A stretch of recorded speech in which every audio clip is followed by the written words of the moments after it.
ٹھیک ہے؟ تو قربانی تو آپ کو دینی پڑتی ہے مگر زیادہ نہیں، انشاءاللہ اور تقریباً 40-45 دن میں 10 پارے انشاءاللہ ہم پورے کر لیں گے.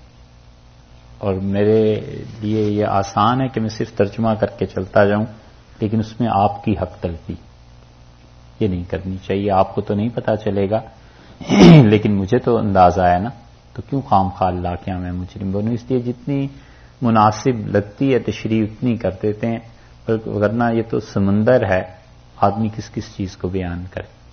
اور دوسری طرف یہ ہے کہ ہمیں بھی احساس اس کا رہتا ہے کہ اور 20 کام جو تھوڑے بہت متعلق ہیں ان کو بھی کرنا ہے، واپس بھی جانا ہے.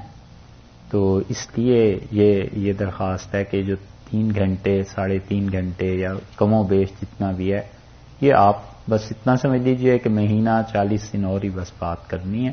پھر انشاءاللہ اس کے بعد آپ حضرات کے پاس یہ یادگار رہے گی اور اللہ ہی کو اگر منظور ہوا تو اس سے نفع ہو جائے گا. ایک بات.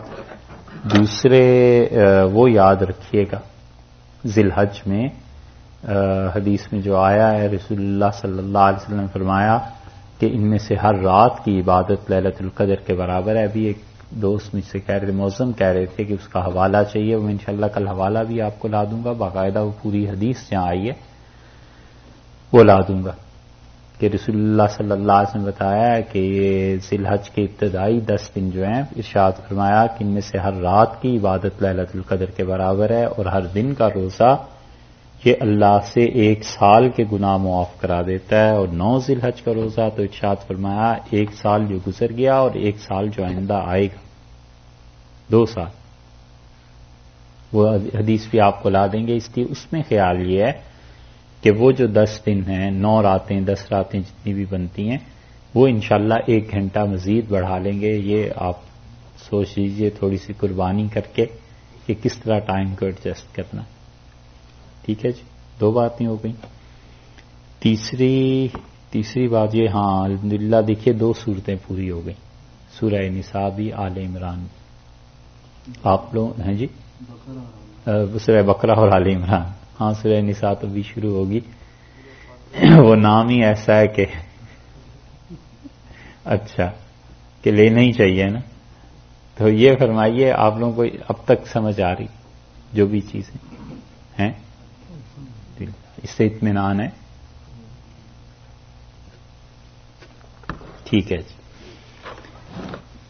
بسم اللہ الرحمن الرحیم. یہاں سے اب تیسری سورت قرآن پاک کی سورہ نساء شروع ہو رہی ہے، اور سورہ نساء میں اللہ تعالی نے بہت سی چیزیں بیان کی ہیں. یہ کل انشاءاللہ اس سورت کو ہم لگوا دیں گے. لگوانے کا مطلب یہ ہے کہ اس سورت میں کیا کیا چیزیں کس کس موقع پہ کیا ہے یہ آپ کو تفصیل سے بیان کر دیں گے. آپ سے کل لکھ لیجئے گا، وہ قرآن پاک کا نسخہ لے آئیے گا جس پہ آپ باقاعدہ لکھ سکیں. اور مختصر سی بات یہ ہے کہ ابتدائی حصے میں اللہ تعالی نے 14 احکامات یہاں سے اللہ تعالی نے بیان کرنا شروع کیے ہیں. اور اس سورہ نساء میں اللہ تعالی نے عورتوں کے حقوق، بچوں کے حقوق، ان چیزوں کو بیان کیا ہے. اور انتظامی امور جتنے بھی اسلامی معاشرے کی اصلاح کے لیے ہیں اس کا ارشاد فرمایا ہے. سورہ آل عمران میں اعتقادی شرک جو تھا اس کی نفی کی گئی اور بتایا گیا کہ دیکھو تم لوگوں نے اپنا عقیدہ ٹھیک رکھنا ہے سیدنا مسیح علیہ الصلوۃ والسلام کے بارے میں اور حضرت مریم کے بارے میں. اور اس سورہ نساء میں انتظامی امور جو ہیں وہ 2 قسم کے ہیں. کچھ ایسے ہیں جن کا تعلق عام لوگوں سے ہے، پبلک سے ہے، اور اس کے اعتبار سے یہ 2 حصے اس صورت کے 2 حصے بن جاتے ہیں. اور دوسرا حصہ جو ہے وہ ایسا ہے کہ جس میں حکمرانی کے احکامات ہیں کہ بادشاہ اور مسلمان حکمران اور حاکم وقت وہ اپنے ہاں کیا کیا بات کریں گے. اور ہر حصے کے بعد اللہ تعالی نے توحید کے مسئلے کو بیان کیا کہ توحید کیا ہے. سرے دست جہاں سے شروع کر رہے ہیں 14 حکم اللہ تعالی نے ایسے دیے ہیں کہ ان 14 کے 14 احکامات کا تعلق عام پبلک سے ہے، ہماری آپ کی روزمرہ زندگی سے ہے کہ کیا کرنے ہیں۔ پہلا حکم جو دیا ہے وہ دیکھیے آپ، وَآتُوا الْيَتَامَىٰ أَمْوَالَهُمْ، یہاں سے لے کر خوباً کبیرہ تک ہے۔ وَآتُوا الْيَتَامَىٰ أَمْوَالَهُمْ ہے نا، یہ دوسری آیت شروع ہوتی ہے، ٹھیک ہے، دوسری آیت کریمہ یہ 14 احکامات میں سے پہلا حکم یہاں پر ہے۔ وَآتُوا الْيَتَامَىٰ سے لے کے یہ پوری آیت پڑھ لیجئے، اور اس کے بعد خوباً کبیرہ جہاں آ رہا ہے یہ پہلا حکم ہے، ٹھیک ہے۔ وَإِنْ خِفْتُمْ، وَإِنْ خِفْتُمْ سے یہ دوسرا حکم شروع ہو رہا ہے یہ 3 لڑکیوں کے متعلق نکاح کا۔ جی نمبر آیت کا 3، تیسری 3rd آیت۔ اچھا، تیسرا حکم جو ہے وہ 4th آیت میں شروع ہو رہا ہے، 4تھی آیت میں وَآتُوا النِّسَاءَ صَدُقَاتِهِنَّ نِحْلَةً، یہ تیسرا حکم دیا جا رہا ہے، اور تیسرا حکم ہے حق مہر کے متعلق کہ حق مہر کیسے ادا کرنا ہے۔ یہ کام آئے گا بہت۔ اچھا نہیں گھبراؤ نہیں بھائی، خدا سے امید تو رکھنی چاہیے نا اچھے دنوں کی بھی۔ اچھا جناب، اس کے بعد چوتھا حکم آ رہا ہے وَلَا تُؤْتُوا السُّفَهَاءَ أَمْوَالَكُمْ، ٹھیک ہے جی، یہ چوتھا حکم یہاں سے وَلَا تُؤْتُوا السُّفَهَاء سے لے کے اور 6ٹھی آیت جہاں پوری ہو رہی ہے نا وَكَفَىٰ بِاللَّهِ حَسِيبًا یہاں تک ہے، اور 5واں حکم شروع ہو رہا ہے بالکل اس کے فوراً بعد 7ویں آیت سے 7th سے لِلرِّجَالِ نَصِيبٌ مِّمَّا تَرَكَ الْوَالِدَانِ وَالْأَقْرَبُونَ، یہ حکم کون سا ہوا؟ 5واں، ٹھیک ہے جی، 5 حکم ہو گئے۔ اچھا،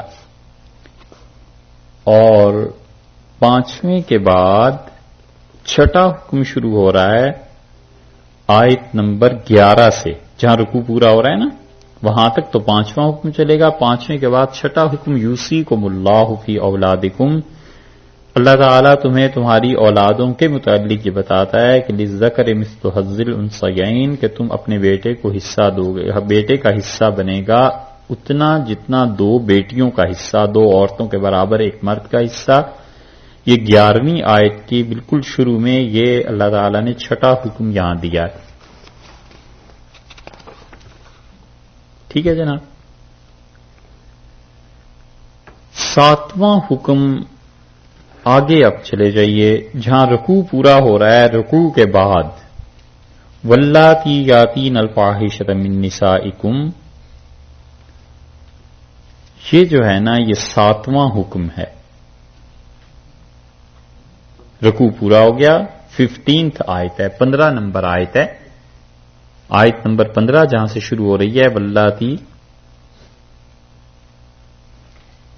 یہ 7واں حکم ہے کہ عورتوں کو وراثت سے تو حصہ دینا ہی دینا ہے ضروری، مگر شرعی احکامات باقی چیزوں کے متعلق کیا ہیں، یہ 7واں حکم ہے، ٹھیک ہے۔ 8واں حکم جو ہے وہ آیت نمبر 19 کو دیکھیے، 19، یا ایھا الذین آمنوا لا یحل لکم ان ترثوا النساء کرہا، ایمان والو تمہارے لیے جائز نہیں ہے کہ تم خواتین سے زبردستی میراث میں جو ان کا حصہ بنتا ہے وہ لے لو۔ یہ 8واں حکم ہے، ورثے میں جو مال ملا کرتا ہے خواتین کو اس کا، آیت نمبر 19 نمبر آیت میں یہ 8واں حکم ہے۔ 9واں حکم جو ہے وہ آیت نمبر 22 میں ہے، آیت نمبر 21 پوری ہو رہی ہے غلیظہ کے لفظ پہ، اور 22 نمبر جو آیت ہے وَلَا تَنْكِحُوا مَا نَكَحَ آبَاؤُكُمْ، اور ہرگز نکاح نہ کرنا ان عورتوں سے جن سے نکاح کیا ہے تمہارے آباء و اجداد نے، یہ 9واں حکم۔ مطلب یہ ہے کہ بے شک عورتیں وہ نکاح کے ذریعے بیویاں بنیں گی، لیکن یہ جو عورتیں اب یہاں گنوا رہے ہیں یہ راضی بھی ہوں تب بھی ان میں سے کسی سے نکاح نہیں ہو سکتا۔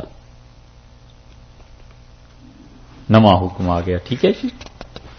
اس نمے کے بعد 10واں حکم جو ہے، چلتے جائیے آگے، 10واں حکم جو ہے وہ آئے گا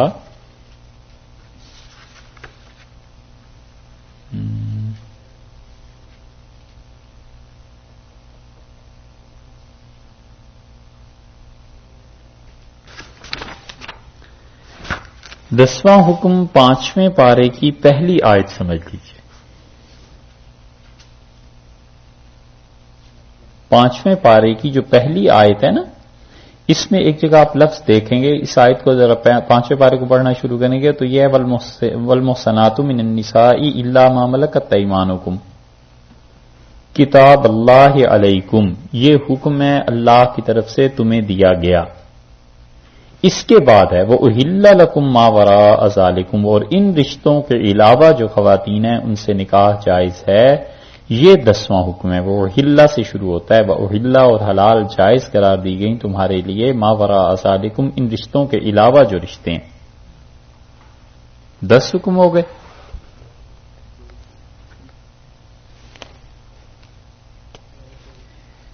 گیارہواں حکم آپ دیکھیے اللہ تعالی نے دیا ہے آیت نمبر 29 میں۔ 11واں حکم دیا ہے کہ یتیم اور وراثت اور حق مہر کے علاوہ کسی طرح بھی حرام مال نہ کھانا۔ یا ایھا الذین آمنوا لا تاکلوا اموالکم بینکم بالباطل، یہ 29 نمبر آیت ہے نا، 29، اس میں یہ 11واں حکم دیا ہے۔ اور 12واں حکم پھر اللہ تعالی نے دیا ہے 32 نمبر آیت میں 32 میں، وَلَا تَتَمَنَّوْا مَا فَضَّلَ اللَّهُ بِهِ بَعْضَكُمْ عَلَىٰ بَعْضٍ، اور مت ہوس کرو جس چیز میں اللہ نے تمہیں ایک دوسرے پر بڑائی اور ترجیح دی ہے، ان چیزوں کی ہوس نہ کرنا۔ یہ 12واں حکم ہے کہ جن وارثوں کے حصے اللہ نے زیادہ کر دیے ہیں وراثت میں، ان کو حصہ پورا دو اور اپنے حق سے زیادہ خواہش نہ کرنا۔ یہ آیت نمبر 32 میں یہ 12واں حکم اللہ نے دیا ہے۔ پھر 13واں حکم آیا ہے 34 میں، 34 نمبر آیت ہے، 34 نمبر آیت ہے، الرجال قوامون علی النساء۔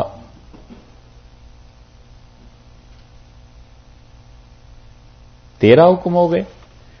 اور 14واں حکم آگے اس سے چل کے اللہ تعالی نے دیا ہے آیت نمبر 35 میں، 35 میں، وَإِنْ خِفْتُمْ شِقَاقَ بَيْنِهِمَا، اور اگر تمہیں ڈر ہو کہ شوہر اور بیوی آپس میں ضد پہ ہیں اور ایک دوسرے سے لڑے ہوئے ہیں، تو فَبَعْثُوا حَكَمًا مِّنْ أَهْلِهِ، تو مرد کے خاندان سے ایک آدمی کو بلاؤ، لے لو۔ یہ جو ہے نا کہ خاوند اور بیوی میں اختلافات پیدا ہو جائیں تو مسلمانوں کو ان کے درمیان کی اصلاح کی کوشش کرنی چاہیے۔ یہ 14واں حکم ہے۔ یہ 14 احکامات یہاں تک ہیں اور یہاں پہ اللہ نے اس کا خلاصہ بیان کر دیا۔ اس کے بعد آگے 36 نمبر آیت جو ہے نا، یہ دیکھیے پھر خدا کی توحید آ گئی، وَاعْبُدُوا اللَّهَ وَلَا تُشْرِكُوا بِهِ شَيْئًا، اور عبادت کرو اللہ کی اور اس کے ساتھ کسی کو شریک نہ ٹھہراؤ۔ ٹھیک ہے، یہ 14 حکم ہیں۔ فی الحال تو تھوڑا سا اسے دیکھتے ہیں، کل انشاءاللہ سب سے پہلے اس سورت کی جو باقی چیزیں ہیں آپ سے عرض کر دوں گا اور پھر اس کے بعد تشریح اس کی ہوتی رہے گی۔ اللہ تعالی نے ارشاد فرمایا کہ یا ایھا الناس اتقوا ربکم، اے وہ لوگو، تمام کے تمام انسانوں ڈرو اپنے پروردگار سے، تقوی اختیار کرو۔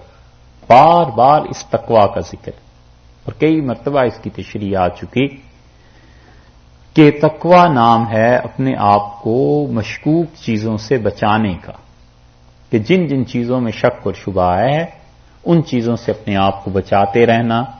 اور اس صورت میں متعدد چیزیں آپ کو ایسی ملیں گی کہ ایک پائی ادھر سے ادھر ہو گئی تو انسان کے تقوی پہ حرف آ گیا، ایک رشتہ ادھر سے ادھر ہو گیا تو انسان کے تقوی پہ حرف آ جائے گا۔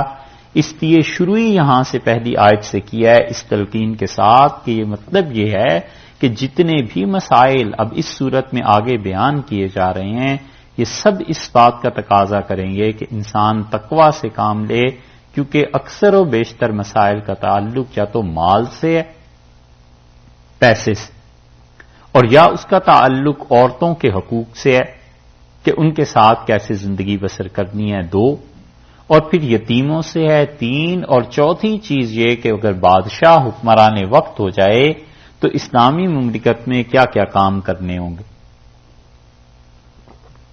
4 چیزیں، 4 ہو گئی، اور 5ویں چیز اللہ کی عبادت، خدا کی توحید۔ ان سب چیزوں کے متعلق بتایا ہے کہ دیکھو کیا کیا کرنا ہے، اور سب سے زیادہ زور یتیموں، عورتوں کے حقوق پر اور نکاح اور اس سے متعلقہ چیزوں پہ دیا ہے کہ کیا کیا چیزیں اسلامی معاشرے میں ہوں گی۔ اس لیے پہلا لفظ ہی یہاں سے شروع فرمایا کہ یا ایھا الناس اتقوا ربکم، اے لوگو ڈرو اپنے پروردگار سے۔ تقوی کا ذکر، اسی طرح جنت، اس میں نہریں اور یہ باغات اور یہ چیزیں، یہ اکثر جگہ پہ آیا ہے۔ اسی طرح جہنم اور اس کی شدائد اور تکالیف، اس کو زیادہ اب ہم بیان نہیں کریں گے، اس کا ترجمہ کر کے انشاءاللہ گزرتے رہیں گے، کیونکہ وہ چیزیں کئی بار آپ سن چکے ہیں، جہاں پہ ضروری کوئی بات ہوئی وہ آپ سے عرض کر دیں گے۔ تو ارشاد فرمایا کہ ڈرو۔ یہاں کیوں ابتدا میں تقویٰ کا کہا ہے؟ اس لیے کہ آگے آ رہے ہیں مالی مسائل، آگے آ رہے ہیں نکاح کے مسائل، آگے آ رہے ہیں حقوق العباد کے مسائل۔ تو یہ چیزیں ہی ایسی کہ جب تک اللہ کا خوف نہ ہو، کون کسی کے مال کی پرواہ کرتا ہے؟ جب تک اللہ کا خوف نہ ہو، کون یہ سوچتا ہے کہ مجھ پہ بیوی کے کیا حقوق ہیں، اور بیوی کہاں سوچتی ہے کہ شوہر کے کیا حقوق ہیں، یا مرد اور عورتیں آپس میں کہاں سوچتے ہیں کہ کیا کیا حقوق بنتے ہیں، بہن بھائیوں کے کیا حقوق ہیں، والدہ والد کے اور اولاد کے کیا حقوق ہیں۔ سب کی سب چیزوں کی بنیاد اللہ کے سامنے جواب دینے کا خیال ہے کہ بس اللہ کے ہاں جب پوچھو گی تو پھر انسان اپنے آپ کو ٹھیک رکھتا ہے۔ فرمایا الذی خلقکم من نفس واحدہ، اور وہ اللہ کی ذات جس نے تمہیں پیدا کیا ہے ایک جان سے۔ ایک جان کا مطلب یہ ہوا کہ تم سب کی سب نسل ہو حضرت آدم علیہ السلام سے، کہ مورث اعلیٰ تمہارے وہی تھے، اور انہی سے ہم نے اس دنیا کو بنایا اور پھیلایا ہے، یعنی جتنے بھی دنیا میں انسان نظر آتے ہیں۔ وَخَلَقَ مِنْهَا، اور اللہ نے اس سے بنایا ہے آدم علیہ السلام سے۔ یہ نفس واحدہ جو ہے نا، واحدتن، یہ چونکہ نفس واحدہ مؤنث کا صیغہ ہے، مؤنث ہے، اس لیے خلق منہا کو اس کی طرف لائے کہ اس سے پیدا کیا ہے زوجہا، اس کی بیوی کو۔ اللہ تعالی نے اس سے پیدا کیا ہے اس کی بیوی کو۔ پوری کتاب و سنت کا ذخیرہ اس بارے میں کچھ نہیں کہتا کہ حضرت حوا کیسے پیدا ہوئی، بس لے دے کے ایک یہ آیت کریمہ ایسی ہے جس پہ لوگ کہتے ہیں کہ حوا پیدا ہوئی تھی حضرت آدم علیہ السلام کی پسلی سے، لیکن اس کو آپ جب حدیث میں دیکھیں گے کہ رسول اللہ صلی اللہ علیہ وسلم نے کیا ارشاد فرمایا، تو حضرت صلی اللہ علیہ وسلم نے بس اتنا فرمایا کہ عورت ٹیڑھی پسلی سے پیدا کی گئی۔ مفسرین میں اور محدثین میں پورا گروہ اس طرف گیا ہے کہ وہ کہتے ہیں اس کا مطلب یہ نہیں ہے کہ آدم علیہ السلام کی کوئی ٹیڑھی پسلی تھی اور اس سے حوا پیدا ہو گئی، بلکہ مطلب یہ ہے کہ عورت کی سرشت کی طرف اشارہ ہے، اس کی نفسیات کی طرف اشارہ ہے، عورتوں کی کیفیت کی طرف اشارہ ہے کہ بعض اوقات وہ ناسمجھی کی وجہ سے، بعض اوقات جذبات کے غلبے کی وجہ سے کسی بات پر اصرار کرنے لگتی ہیں، تکرار کرنے لگتی ہیں۔ اس چیز کو تعبیر کیا گیا ہے کہ یہ ٹیڑھی پستی ہے، یعنی مطلب یہ ہے کہ بنیادی طور پر خدا نے اس میں یہ چیز رکھی ہے اور تم اس کی وجہ سے احتیاط کرنا، اور وہ رسول اللہ صلی اللہ علیہ وسلم نے تم اسے سیدھا کرنے کی کوشش نہ کرنا، اگر کرو گے تو کثرت طلاق، تم سے طلاق دے بیٹھو گے۔ اس کی تو عادت ہے، اللہ نے رکھی ہے، مزاج بنایا ہے، اور اس میں بڑی مصلحت ہے۔ اب اللہ تعالیٰ پہ تو کوئی نہیں اعتراض کر سکتا کہ اللہ آپ نے یہ اس میں کیوں رکھا اور مرد میں ایسا جذبہ کیوں نہیں رکھا، بس ایک چیز ہے، خدا کی اپنی مصلحتیں اور حکمتیں۔ تو اس لیے جتنی بھی عورتیں ہیں یا حضرت حوا تھیں وہ مرد کی پسلی سے پیدا ہوئی تھیں یا نہیں ہوئی تھیں، اس کے بارے میں محدثین اور مفسرین کہتے ہیں کتاب و سنت میں تو یہ بات ہے نہیں، البتہ تورات میں چونکہ یہ آ گیا ہے کہ حوا پیدا ہوئی تھی حضرت آدم علیہ السلام سے، اس لیے اس کی باز گشت ہمارے ہاں کہیں کہیں سنائی دیتی ہے، مفسرین اس کو لکھ دیتے ہیں۔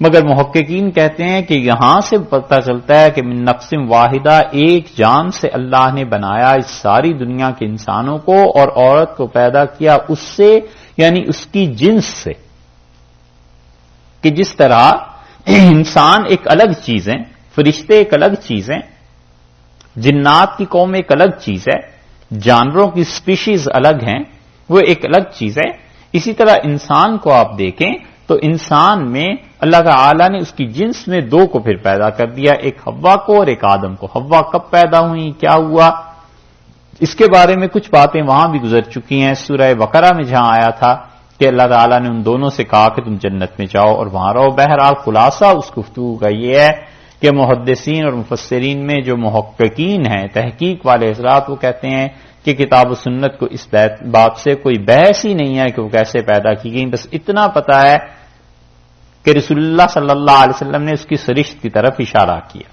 وَبَثَّ مِنْهُمَا، اور اللہ تعالی نے کیا کیا، ان دونوں سے پھیلایا، رجالن مردوں کو، کثیرن کثرت سے، ونساء اور عورتوں کو بھی کثرت سے عورتیں اور مرد ان دو کی وجہ سے دنیا میں پھیلے، یعنی آگے کو اللہ نے ان کی نسل میں برکت دی، اور اللہ تعالی نے نسل انسانی کو چلایا یہاں تک کہ حضرت نوح علیہ الصلوۃ والسلام کا زمانہ آ گیا۔ اور حضرت نوح علیہ الصلوۃ والسلام کے ساتھ جو ان کے ماننے والے تھے 100 سے بھی کم افراد، وہ سارے کے سارے مرد اور عورتیں اس کشتی پہ آ گئے، اور باقی جو انسانیت تھی، انسان تھے جو دنیا میں خدا کے نافرمان، وہ ختم ہو گئے۔ اس لیے حضرت آدم علیہ الصلوۃ والسلام کے بعد حضرت نوح علیہ الصلوۃ والسلام کو بھی ابو البشر ثانی کہتے ہیں، یعنی بشروں کا، انسانوں کے جو دوسرے باپ تھے وہ سیدنا نوح علیہ الصلوۃ والسلام تھے۔ پھر ان کے بعد ان کے بیٹوں سے آگے اولاد ہوئی ہے، اور پھر نسلیں ان کے بیٹوں سے چلی ہیں، اور پھر وہ دنیا کے مختلف حصوں میں گئے، یہاں تک کہ مورخین نے لکھا ہے، اللہ جانے یہ روایت صحیح ہے یا غلط، لیکن مورخین کہتے ہیں کہ حضرت نوح علیہ الصلوۃ والسلام کے بیٹے یا پھر ان کے پوتے کا نام تھا مولتان۔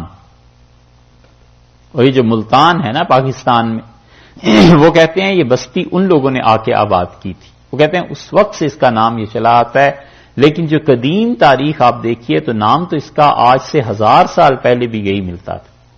حضرت علی حجویری رحمۃ اللہ علیہ نے کشف المعجوب لکھی ہے، بڑے قدیم بزرگ ہیں، انہوں نے بھی ملتان ہی اس کا نام رکھا ہے۔ ملتان کہیں لکھ دیتے ہیں اور کہیں واو کے اضافے کے ساتھ مولتان لکھ دیتے ہیں، لیکن بہرحال سے آدم علیہ الصلوۃ والسلام کے بعد دوبارہ جو دنیا شروع ہوئی ہے تو اللہ تعالی نے برکت دی، اور اللہ نے فرمایا بث منہما رجالا کثیرا ونساء، اور بہت زیادہ پھیلے مرد اور عورتیں، بہت ان کی نسل انسانوں میں۔ واتقوا اللہ، اور دیکھنا ڈرو اللہ سے۔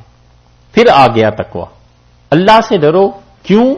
الذی، جس اللہ کی وجہ سے تسالون بہ، تم سوال کرتے ہو ایک دوسرے سے، اس اللہ سے ڈرو جس کی وجہ سے تسالون، دو ترجمے اس کے ہوتے ہیں، ایک تو یہ کہتے ہیں کہ یہ تھا اصل میں تتساءلون، اور ایک تا کو درمیان میں سے نکال دیا گیا، اور یہ آتا ہے باب تفاعل سے، اور تفاعل کا مطلب یہ ہے کہ ایک دوسرے کے ساتھ تعلق کا ہونا۔ تو تسالون کا مطلب تم ایک دوسرے سے سوال کرتے ہو اللہ کا نام لے کے، یعنی کہتے ہو کہ اللہ کے واسطے یہ کر دیں، اللہ کے نام پہ یہ کر دیں۔ اور اسی لیے حدیث میں آیا ہے کہ حضرت صلی اللہ علیہ وسلم نے فرمایا جب تم سے کوئی اللہ کے نام پہ مانگے تو نہ کرو، یہ ہے وہ تسالون بہ والارحام۔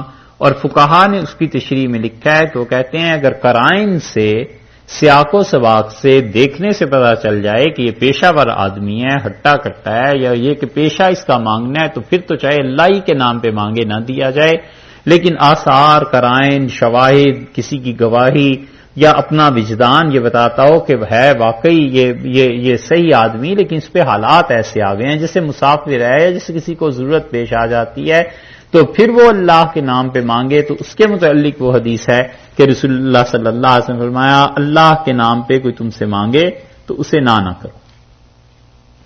واتقوا اللہ، ایک تو ترجمہ یہ ہوا کہ تم مانگتے ہو ایک دوسرے سے اللہ کے نام پہ، ایک تو اللہ سے ڈرنا جس کے نام کو لے کے تم ایک دوسرے سے مانگتے ہو، والارحام، اور دوسرے خیال کرنا اپنے رحم کا، اپنے رشتوں کا، اپنی رشتہ داریوں کا. دو چیزیں بتا دیں، دو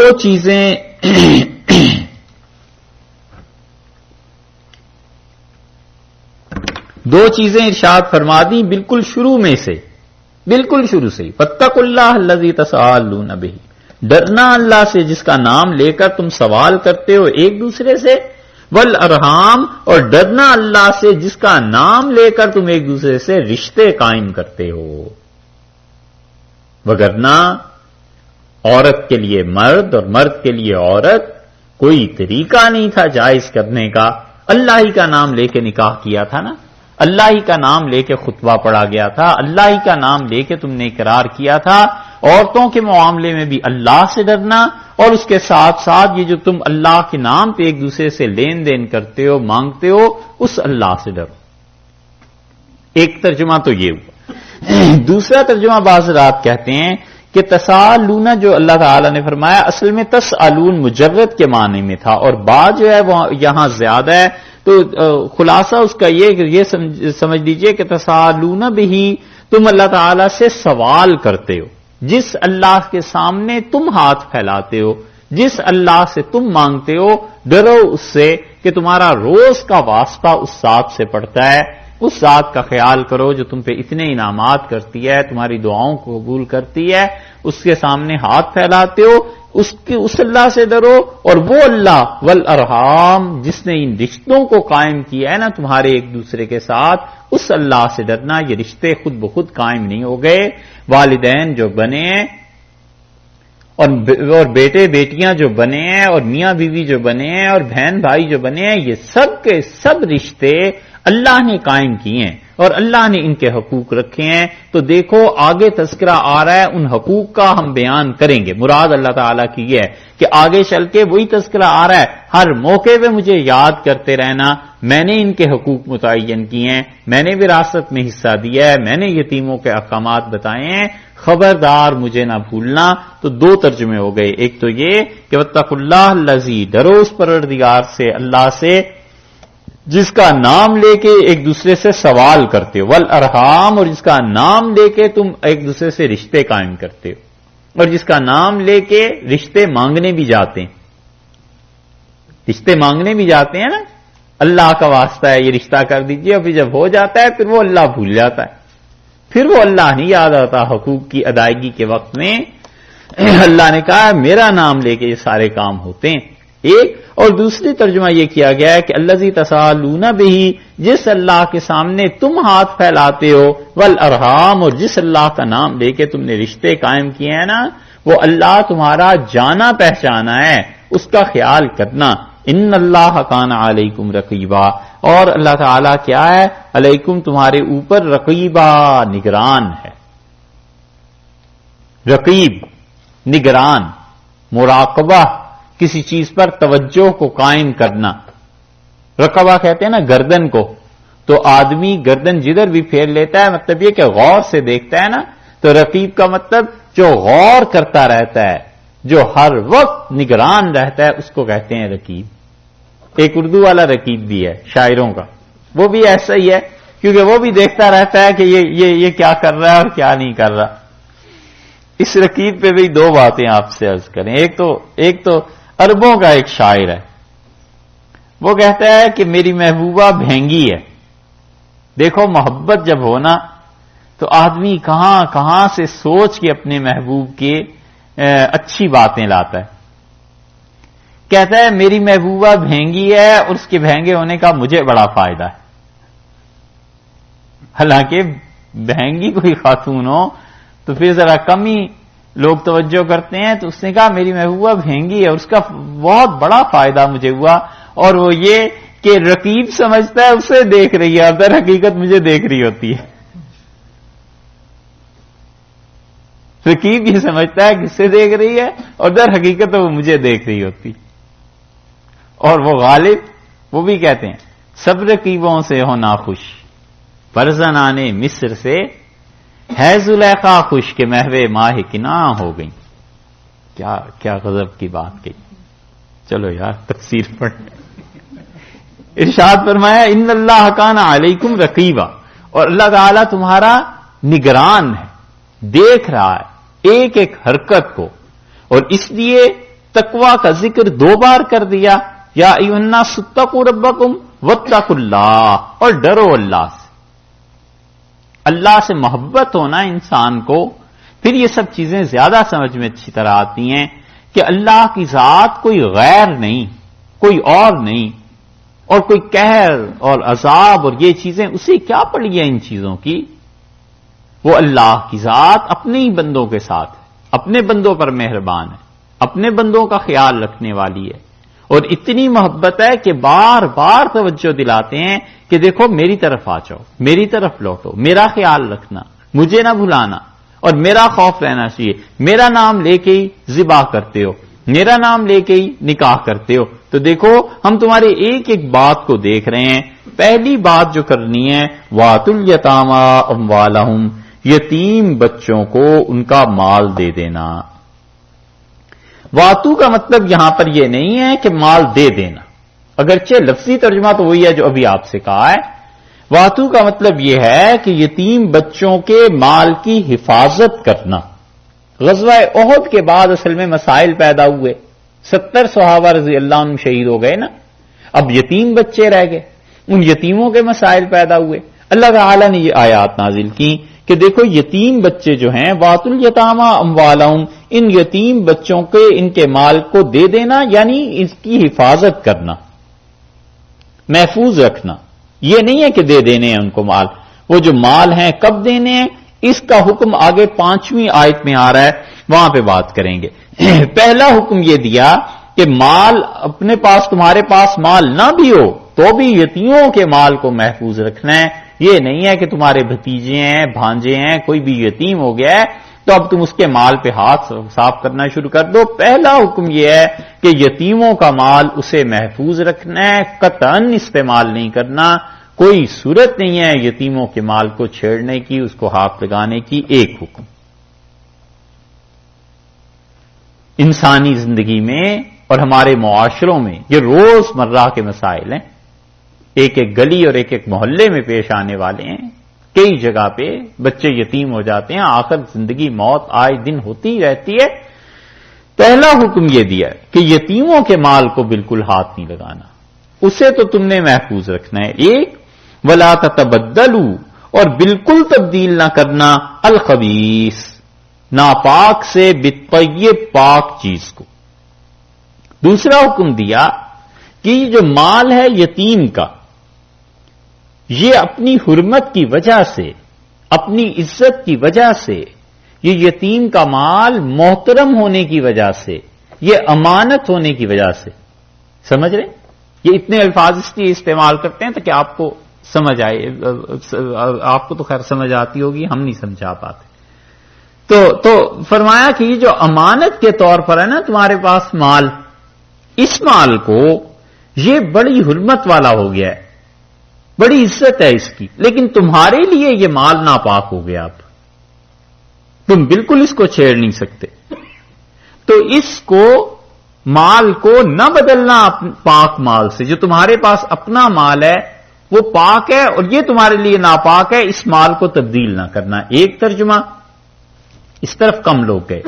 اکثر مفسرین کہتے ہیں کہ اس کا مطلب یہ ہے کہ وَلَا تَتَبَدَّلُوا الْخَبِيثَ بِالطَّيِّبِ، کہ پاک کو ناپاک سے تبدیل نہ کرنا. تو مطلب یہ ہے کہ وہاں بھی پیسے ہیں، تمہارے پاس بھی پیسے ہیں، اور تمہارے پاس یتیم کا کچھ مال پڑا ہے، مثلاً اس کے کپڑے ہیں، اور ویسے تمہارے پاس بھی کپڑے ہیں تو اس کے کپڑے ہیں اچھے، اور تمہارے پاس جو کپڑے ہیں وہ ہیں بیکار. تو اب دل تمہیں یہ کہے کہ یہ مال تھوڑے ہی یتیم کا لے رہے ہیں، ہم تو تبدیل کر رہے ہیں. اپنا کپڑا وہاں رکھ دیا، اس کا کپڑا اپنے پاس لے لیا. اسی طرح گاڑی ہے، فرض کیجئے سواری کا جانور کوئی چیز، وہ دے دی اس کی جگہ اور اس کی چیز اپنے پاس رکھ لی.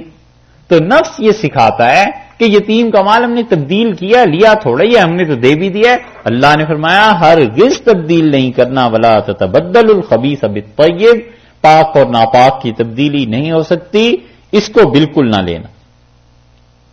یتیموں کے مال تم برباد کر دو اس طرح لے کے، یہ نہیں ہو سکتا. اپنے ردی مال بیکار چیز سے ان کی اچھی چیز کو تبدیل کرو. دوسرا حکم ولا تاکلوا اموالہم. یہ دیکھیے ایک ایک آیت میں کتنے حکم آ رہے ہیں، ایک ایک لفظ سے اللہ تعالیٰ فرما رہے ہیں ولا تاکلوا اموالہم. اور دیکھو ان کے مال کو کھانا نہیں ہے، الا اموالکم، اپنے مال کے ساتھ ملا کر یتیموں کے مال کو نہ کھانا. کھانے کا ذکر اصل میں اس لیے کیا ہے کہ مال سے بڑا نفع جو انسان اٹھاتا ہے کھانے ہی کا نفع اٹھا سکتا ہے. تو اس لیے وگرنہ مراد یہ ہے کہ جتنے بھی مالی تصرفات ہیں، جتنے بھی مال کا استعمال ہے، کھانے میں ہے، پینے میں ہے، کپڑے میں ہے، سکنا رہائش میں ہے، کسی طرح بھی جو یتیموں کا مال ہے کسی بھی نوعیت کا، اسے ہرگز الام والکم، اپنے مالوں کے ساتھ. الا جو ہے نا یہ لفظ حروف جارہ میں سے یہاں ماں کے معنی میں آیا ہے کہ اپنے مالوں کے ساتھ ان کا مال ملا کر مت کھانا، یہ بھی کبھی نہ کرنا. کہ کوئی آدمی یہ سوچنے لگ جائے کہ یہ یتیم کا مال ہے، آخر میں اس کی نگرانی کرتا ہوں، حفاظت کرتا ہوں، کوئی بات نہیں، اپنا مال اس میں ملا لیتے ہیں اور اکٹھا خرچہ چلتا رہے گا. اللہ نے فرمایا ایسے نہ کرنا. سورہ بقرہ میں جو اجازت دی تھی وہ نوعیت اور تھی. اللہ نے وہاں کہا ہے کہ اللہ فساد والے کو اور اصلاح والے کو جانتا ہے، بالکل باریک بینی میں جانے کی نہیں ہے، بس ٹھیک ہے تم کر سکتے ہو. یہاں پر فرمایا ہے کہ ان کے مال کو اپنے مال کے ساتھ ملا لینا، یہ چیزیں نہیں کرنی ہے. کیوں؟ انہو کانا، اس وجہ سے کہ یہ تصرفات، انہو یہ مال کا استعمال یتیم کا، ہوبن کبیرہ، بہت بڑا گناہ ہے.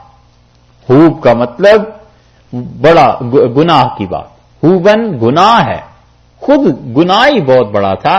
کبیرہ کا لفظ لا کے نا اللہ تعالی نے اس میں اور بتا دیا کہ دیکھو یہ تو بہت شدید گناہ ہے جس کی طرف تم جا رہے ہو، بالکل یتیموں کے مال کو نہیں چھیڑنا. اس کا مطلب یہ بھی نکلا ہے، فقہا نے اس پہ لکھا ہے کہ وہ کہتے ہیں کہ اس کا مطلب یہ ہے کہ یتیم کے مال کو قرض کے طور پر بھی نہ دینا.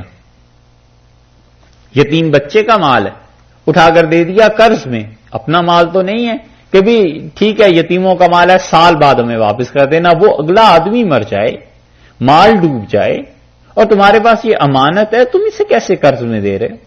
ایک بات. دوسری بات یہ بھی ہو سکتی ہے کہ اس نے اس مال کو کیا کیا، تجارت میں لگا دیا. اسی لیے آگے اس کے احکامات آ رہے ہیں کہ مثلا آدمی نے کہا بھتیجے ہیں، بھانجے ہیں، مال تو انہی کا ہے، چلو میں تجارت میں لگا دیتا ہوں، اور تجارت میں اگر مال ڈوب گیا تو پھر کیا ہوگا؟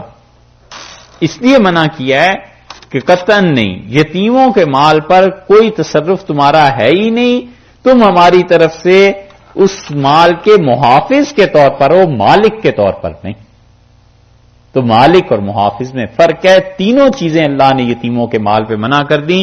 سب سے پہلے یہ کہا کہ ان کے مال کو محفوظ رکھنا ہے. دوسری بات یہ کہہ دی کہ یتیموں کے مال کے ساتھ اپنا مال تبدیل بھی نہیں کرنا.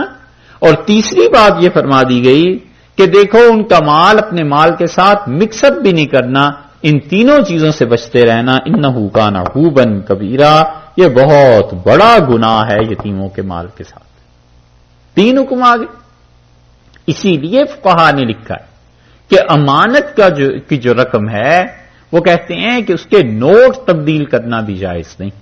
مثلا کسی کے پاس امانت رکھوا دی کہ $100 ہیں یہ اور آپ کے پاس امانت ہے، اب وہ کسی ضرورت کے وقت میں کہتا ہے کہ 20 کے 5 میں رکھ دیتا ہوں، 100 اس میں سے لے لیتا ہوں. اس کو بھی منع کیا ہے شریعت نے، اگرچہ زیادہ اس پہ کوئی فتویٰ نہیں دیتے حرام کا، لیکن وہ کہتے ہیں اس کی بھی حقیقت میں اجازت نہیں ہے. 100 کا نوٹ جیسے دے کے گیا ہے ویسے ہی $100 واپس کرنے ہیں. یہ نہیں ہے کہ 20 کے 5 کر کے اسے دے دیے جائیں. یہ حال یتیموں کے مال کا بھی ہے کہ یتیموں کا مال اس کے ساتھ اپنے مال کو تبدیل بھی نہ کرو. یعنی مطلب یہ کہ مکمل طور پہ تم محافظ ہو، اس میں کوئی تصرف نہیں کر سکتے مالی طور پر. ایک حکم ہوا. وَإِنْ خِفْتُمْ، اور اگر تمہیں ڈر ہو، اللہ تقسطوا فی الیتامی، کہ تم یتیم بچیوں کے معاملے میں انصاف سے کام نہیں لے سکو گے. یہ ڈر ہو جائے. ہوا یہ تھا کہ لڑکیاں رہ گئیں یتیم، صحابہ کرام رضی اللہ عنہ کی بیٹیاں، اور ان میں سے کسی نے چاہا کہ اس لڑکی سے شادی کر لے. اور عربوں کے ہاں یتیموں کے مال کا ایک یہ واقعہ، اور عربوں کے ہاں یتیموں کے مال کا پھر بھی کچھ تھوڑا بہت احساس تھا. یتیموں کے مال کو اتنی آسانی سے نہیں کھاتے تھے. جن مفسرین نے ان کفار پر یہ کہا ہے نا کہ یتیموں کے مال کا یہ احترام اور اتنا نہیں کرتے تھے، اس میں جنہوں نے زیادہ مبالغے سے کام لیا ہے انہوں نے اصل میں تاریخ پہ نظر نہیں کی. وگرنہ جاہلیت کے زمانے میں ان مشرکین میں بھی جو بڑی بڑی خوبیاں پائی جاتی تھیں ان میں سے ایک یہ چیز تھی کہ یتیموں کا مال سب نہیں کھاتے تھے. کچھ ہوتا تھا، یہ نہیں ہے کہ سارا ہی معاشرہ اتنا اچھا ہو گیا تھا، کچھ تھے، لیکن یتیموں کے مال کو تو یہ چھیڑتے نہیں تھے. اور عورتوں کے حقوق بالکل بیکار تھے. عورتوں کے ساتھ نہایت جاہلیت کا طریقہ تھا. سرے سے وراثت میں عورتوں کا حق نہیں تھا. وہ کہتے تھے جو لڑ نہیں نہ سکتا اس کا وراثت میں حصہ نہیں. بس وہ کہتے تھے جو گھوڑے کی پیٹھ پہ بیٹھ نہیں سکتا اس کا وراثت میں حصہ نہیں. اس لیے عورتوں کا معاملہ ایسے تھا. اور یہ نہیں ہے کہ یہ بچیوں کو کوئی دفن کر دیتے تھے ایسے، اس کی بھی پیچھے ایک بڑی تاریخی بات تھی. لڑکیوں کو اس تھوڑا ہی دفن کر دیتے تھے کہ لڑکیاں انہیں بری لگتی تھیں. ہوتا یہ تھا کہ ایک قبیلہ دوسرے قبیلے پر جب فتح پا لیتا تھا تو اس کے جشن کی انتہا یہی ہوتی تھی کہ دوسرے اپنے دشمنوں کی خواتین کو برباد کرے. تو اس وجہ سے عربوں میں جب لڑائیاں زیادہ ہوئیں تو انہوں نے کہا یہ ذلت کا دن دیکھنا ہے، لڑائی تو ہم چھوڑ نہیں سکتے، تو اپنی خواتین کے متعلق یہ جو ذلت کا دن دیکھنا ہے اس سے بہتر ہے بچی کو ویسے ہی مار دو، گاڑ دو زمین میں، یہ دن ہی نہ ہم پہ آئے. اس وجہ سے وہ کیا کرتے تھے. تو عورتوں کا تو کوئی حق تھا نہیں وہاں. اس لیے یہاں سے اللہ نے بات شروع کی. اللہ نے فرمایا رہ گئی خواتین، وہ بچیاں. یہ کیا کرتے تھے؟ جس یتیم بچی کو دیکھا اس سے نکاح کر لیا، پیسے اس کے اور جو جائیداد اس کے باپ سے اسے وراثت میں آئی تھی وہ اپنے قبضے میں لے لی، اور قبضانے کے بعد اس کا حق مہر بھی نہیں ادا کرتے تھے، کوئی اس کو پوچھنے والا نہیں تھا.